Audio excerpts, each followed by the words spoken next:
BTech, BBA మరియు MBA కోర్సులు 15+ years experience ఫ్యాకల్టీతో పాటు placement guarantee. Kishkinda university, Bellary. Andhra premier league నిర్వహించేందుకు ఆంధ్రప్రదేశ్ ప్రభుత్వం సన్నాహాలు మొదలుపెట్టేసింది. ఇప్పటివరకు ఐపీఎల్ చూసి ఆనందించినటువంటి తెలుగు ప్రేక్షకులు ఇక మీదట ఆంధ్ర ప్రీమియర్ లీగ్తో కూడా ఎంజాయ్ చేయొచ్చని ఏపీ గవర్నమెంట్ చెప్తుంది. ముఖ్యంగా ఆంధ్ర క్రికెట్ అసోసియేషన్ దీనికి ఒక ఇనిషియేటివ్గా తీసుకుంది. గతంలో కూడా ఈ ప్రయత్నాలు జరిగినాయి. అయితే అవి ఆదిలోనే హంసపాద్ అన్నట్టుగా ఆగిపోయినాయి. ఇప్పుడు ఆంధ్ర క్రికెట్ అసోసియేషన్ 2025 నాటికి ఏపీఎల్ ఆంధ్ర ప్రీమియర్ లీగ్ నిర్వహించేందుకు ప్రణాళికను సిద్ధం చేసుకుంది. ఈ క్రమంలోనే జట్టులు సెలెక్ట్ చేసేందుకు 6 టీంలని రెడీ చేయడానికి ఏపీ గవర్నమెంట్ ఇచ్చినటువంటి డైరెక్షన్స్ మేరకు Andhra cricket association governing council ఒక డెసిషన్ తీసుకుంది. ఈ నెల 2వ తేదీ నుంచి ఈ టీమ్ సెలక్షన్కి సంబంధించినటువంటి ప్రాసెస్, అలానే ఫ్రాంచైజ్ ఓనర్స్ని సెలెక్ట్ చేసేటువంటి ప్రక్రియను ప్రారంభించింది. దీనికి సంబంధించినటువంటి నోటిఫికేషన్ కూడా రిలీజ్ చేసింది. అసలు ఇందులో ఉన్నటువంటి టర్మ్స్ అండ్ కండిషన్స్ ఏంటి, ఏపీఎల్ ఎప్పటి నుంచి స్టార్ట్ అయ్యేటువంటి అవకాశం ఉంటుంది, ఇది Andhra cricket association official website. దీనిలో ఉంది expression of interest for franchise rights. Franchise గురించి మనకు తెలుసు, ఆటగాళ్ళకి వేలంపాట్లకు సంబంధించినటువంటి అంశాలు మనం ఐపీఎల్లో చూసాం. ఇప్పుడు ఏపీఎల్ స్టార్ట్ అవుతుంది. 6 క్రికెట్ టీమ్స్తో ఆంధ్ర క్రికెట్ అసోసియేషన్ ఏపీఎల్ నిర్వహించడానికి సిద్ధమవుతుంది. ఆంధ్రప్రదేశ్లో క్రీడలను పెద్ద ఎత్తున ప్రోత్సహించేటువంటి క్రమంలో ఇప్పుడు యోగాంధ్ర ట్రెండ్ నడుస్తుంది. జూన్ 21వ తేదీన వరల్డ్ రికార్డు సృష్టించేటువంటి ప్రయత్నం జరుగుతుంది. అదే క్రమంలో అన్ని రకాల క్రీడల్ని ఆంధ్రప్రదేశ్లో ప్రోత్సహిస్తామని చెబుతూనే ఆంధ్ర క్రికెట్ అసోసియేషన్కి పూర్తి స్వేచ్ఛనిచ్చింది రాష్ట్ర ప్రభుత్వం. ఈ క్రమంలోనే స్టేడియంల నిర్వహణ దగ్గర నుంచి కొత్త స్టేడియంల నిర్మాణం వరకు ఆంధ్ర క్రికెట్ అసోసియేషన్ ప్రత్యేకమైనటువంటి ప్రణాళికని సిద్ధం చేసుకుంటూ వస్తుంది. సో ఈ క్రమంలో ఇప్పుడు ఆంధ్ర క్రికెట్ అసోసియేషన్ ఫ్రాంచైజీల ఎంపిక పైన దృష్టి పెట్టింది. ఫ్రాంచైజీల ఎంపిక ఏ విధంగా ఉండొచ్చు, దానికి సంబంధించి ఇంట్రెస్ట్ ఉన్నటువంటి కంపెనీలన్నీ కూడా పార్టిసిపేట్ చేయొచ్చు అంటూ ఎక్స్ప్రెషన్ ఆఫ్ ఇంట్రెస్ట్ సంబంధించినటువంటి నోటిఫికేషన్ అంశం ఇది. సో ఇందులో ఉంది expression of interest for franchise rights అని క్లియర్గా ఉంది. Andhra cricket association history, Andhra cricket association లెగసీకి సంబంధించినటువంటి దృశ్యాలన్నీ కూడా మనకి ఇక్కడ కనిపిస్తున్నాయి. సో ఇది డైరెక్ట్గా ఎవరైనా కానీ ఆన్లైన్లో డౌన్లోడ్ చేసుకునేటువంటి అవకాశం ఉన్న వెబ్సైట్ ఇది. సో ఎవరైనా ఏ రకంగా అయినా కానీ దీనికి సంబంధించినటువంటి అంశాలని ఆన్లైన్లో చెక్ చేసుకోవచ్చు. ఈ డేటాలో ఏం చూపించారో ఒకసారి చూద్దాం. ఎక్స్ప్రెషన్ ఆఫ్ ఇంట్రెస్ట్కి సంబంధించి ఆంధ్ర ప్రీమియర్ లీగ్ నిర్వహించడానికి కావాల్సినటువంటి వనరులు ఏంటి, దానిలో ఆసక్తి ఉన్నటువంటి ఫ్రాంచైజెస్, ఈ ఫ్రాంచైజెస్ని టేకప్ చేయడానికి ఆసక్తి ఉన్నటువంటి కంపెనీస్ ఏ విధంగా పార్టిసిపేట్ చేయొచ్చు. జూన్ 2వ తేదీనే ఇది ఓపెన్ అయిపోయింది. 6వ తేదీ లోపు దీనికి సంబంధించినటువంటి ఎక్స్ప్రెషన్ ఆఫ్ ఇంట్రెస్ట్ ఆర్ఎఫ్పిని, ఎక్స్ప్రెషన్ ఆఫ్ ఇంట్రెస్ట్ని డాక్యుమెంట్ని సబ్మిట్ చేస్తే దానికి సంబంధించి షార్ట్ లిస్టెడ్ కంపెనీలకి ఏసీఏ ఆంధ్ర క్రికెట్ అసోసియేషన్ అవకాశం ఇస్తుంది.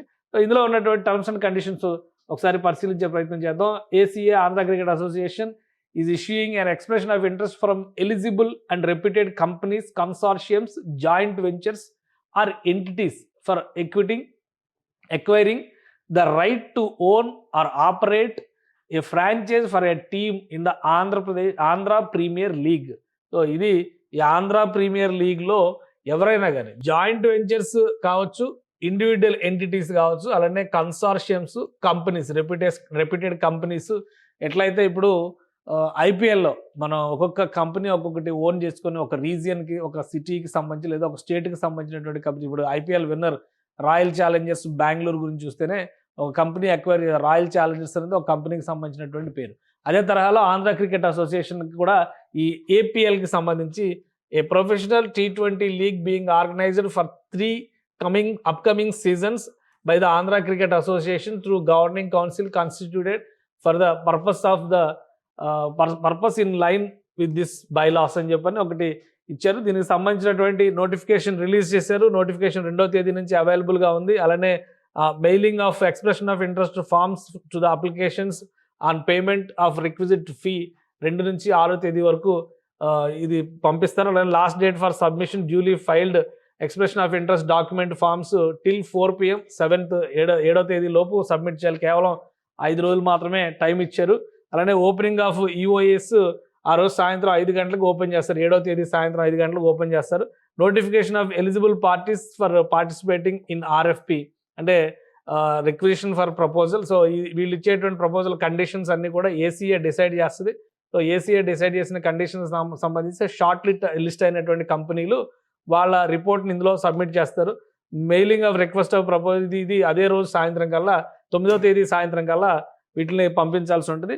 సో వీటిని షార్ట్ లిస్ట్ చేస్తారు. షార్ట్ లిస్ట్ చేసిన తర్వాత ఏ కంపెనీలు సెలెక్ట్ అయ్యాయి, ఏ కంపెనీలకి కేటాయించారనేది జూన్ 4th కల్లా బహుశా తెలిసేటువంటి అవకాశం. Interested parties need to submit expression of interest along with the covering letter duly filled forms and declarations of and all requisite documents in appropriate formats as prescribed in the expression of interest on or before 4 PM 7th June కల్లా ఇవన్నీ submit చేయాలి.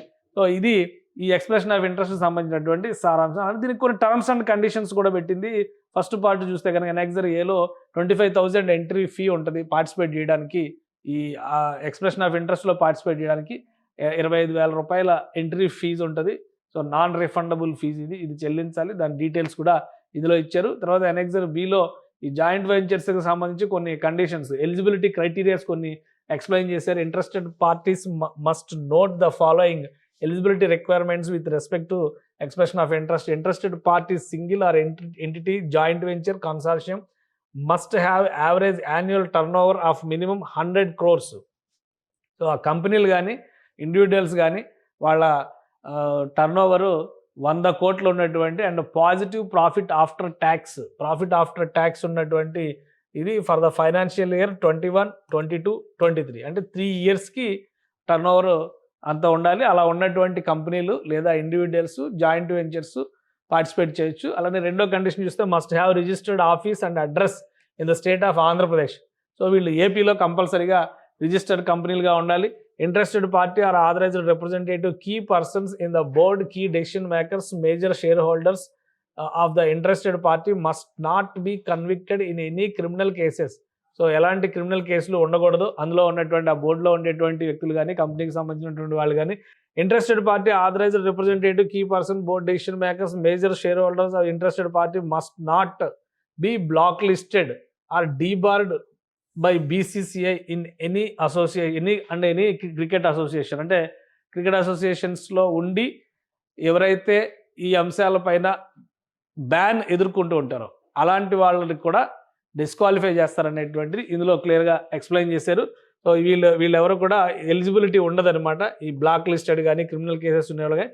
Interested party authorised must not have any conflict of interest as per rule number 42 of memorandum of association of ACA rules ప్రకారం conflict అనేది లేకుండా ఉన్నటువంటి వాళ్ళు దీనికి eligible అవుతారు.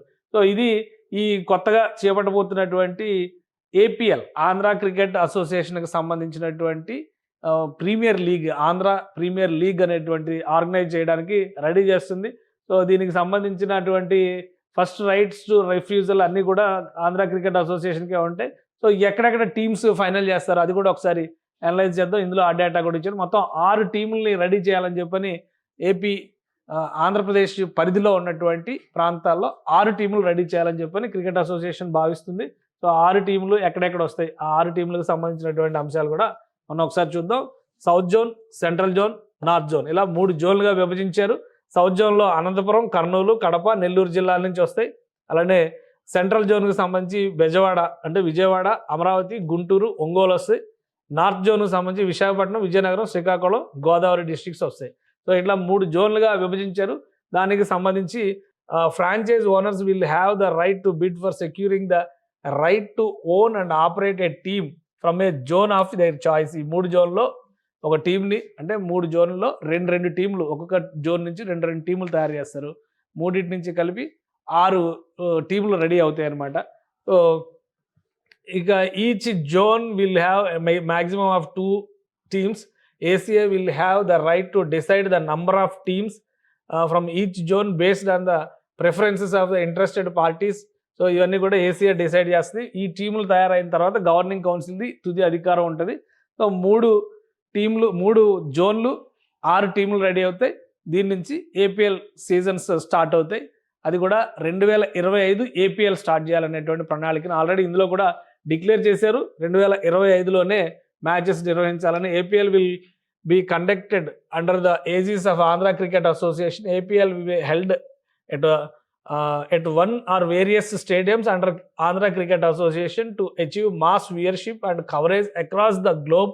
APL 2025 will be broadcasted and streamed live. So ఈ cricket మ్యాచ్లు అన్నీ కూడా లైవ్ ఇవ్వడానికి కూడా APL ఏర్పాట్లు చేస్తుంది. మొత్తం మీద ఆంధ్ర క్రికెట్ అసోసియేషన్ ఒక కీలకమైన నిర్ణయం తీసుకుంది. దానిలో భాగంగానే ఏపీఎల్ సీజన్కి ప్లానింగ్ చేస్తుంది.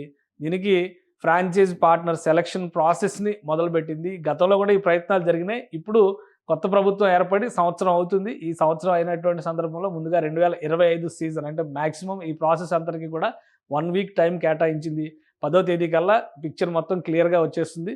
కాబట్టి ఈ నెలాఖరు లేదా నెక్స్ట్ మంత్ లోపు ఈ సీజన్ స్టార్ట్ చేయొచ్చు. ఇది రైట్ టైం. మళ్ళీ వర్షాకాలం పూర్తి స్థాయిలో స్టార్ట్ అయితే కనుక గేమ్స్ ఆడడానికి కూడా అవకాశం ఉండదు. కాబట్టి ఒక ప్రణాళిక ప్రకారం ఏపీఎల్ సీజన్కి ప్లానింగ్ చేస్తుంది. ఆంధ్రప్రదేశ్లో ఉన్నటువంటి క్రికెట్ స్టేడియంస్ ముఖ్యంగా వైజాగ్ కావచ్చు, విజయవాడ కావచ్చు, మంగళగిరిలో ఒక స్టేడియం ఉంది. అలానే మూలపాడులో స్టేడియం ఒకటి అందుబాటులో ఉంది. ఆంధ్ర క్రికెట్ అసోసియేషన్ పరిధిలో ఉన్నాయి. ఇక ఇతర ప్రాంతాల్లో ఉన్నటువంటి వెసులుబాట్లను బట్టి ఆ ఏపీఎల్కి సంబంధించినటువంటి మ్యాచ్ల్ని ఆంధ్రప్రదేశ్లో నిర్వహించడానికి ఆంధ్ర క్రికెట్ అసోసియేషన్ ప్రణాళికలు సిద్ధం చేసింది. ఫ్రాంచైజ్ ఓనర్స్ సెలక్షన్ అయిన తర్వాత దీనికి సంబంధించినటువంటి ఈవెంట్ మాన్యువల్ని రిలీజ్ చేసే అవకాశాలు కనిపిస్తున్నాయి. సుమన్ టీవీలో మీ పర్సనల్ అండ్ బిజినెస్ ప్రమోషన్స్ కోసం కింది నెంబర్కి కాంటాక్ట్ చేయండి.